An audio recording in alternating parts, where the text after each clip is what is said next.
And Mike is here today to give us an education on the pre-list home inspection and why sellers should not be afraid of doing this. This is one thing that is near and dear to my heart, because when you're going to sell a property, when you wait for the buyer to find stuff out that's wrong with your home, a catastrophic event can happen. And let me tell you something, it is horrible. So would love to hear your thoughts on doing a pre-list home inspection as a seller. Okay, absolutely. So this is when we come in and we do an inspection for somebody that's going to sell the property, and we do the same thing that we would do for a buyer. So yes, we're going to point out every little thing that's wrong with your property, and then you're going to know that as a seller. Now, I was in the field just last week talking to a real estate agent who's looking to sell her own personal house now, and I suggested a pre-list inspection. And she says, well, what am I going to do with all the information that you find wrong with my house, because you guys are super thorough? And my mind was totally blown by this. And I told her, what you're going to do is you're going to take that entire report and you're going to disclose it.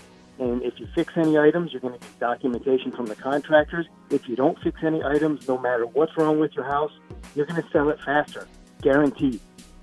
And you're going to sell it probably for a better end price, guaranteed. Because what's going to happen is you're going to sell your house. You're not going to do your pre-list inspection according to your old school way of thinking. The buyer's going to bring in a home inspector, whether it's me or somebody else. These guys have it down to a science now.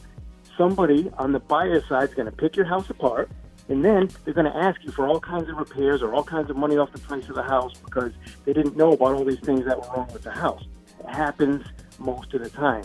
And if it was disclosed, she could have sold the house for the same amount of money that she originally wants to list it at without that secondary negotiation. This is a no-brainer. Something else to keep in mind is the whole time that this secondary negotiation happens, if you don't have an accurate pre-list inspection from somebody like us, your house is off the market, you're making an additional mortgage payment, you're still paying to insure that house, you're still paying taxes on that house, and what if this person freaks out about stuff that you found and walks away? Now you're going to start back to square one, relisting your house. Now you're going to have people that see these listings, and people are hawks when it comes to this stuff online, and they're going to wonder, oh, why did that house come on and back off and go back on again? What's wrong with it? And then it just puts all kinds of extra bad thoughts in people's mind about your house that probably is fine.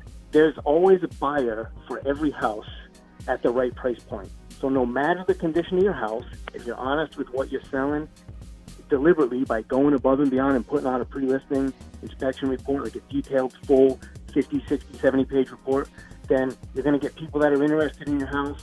Yeah, you're not going to get people that are going to go crazy negotiating every little thing because they're going to see that report, and yes, you'll scare them away, sort of, but those aren't the buyers for your house anyway, so it's no big deal.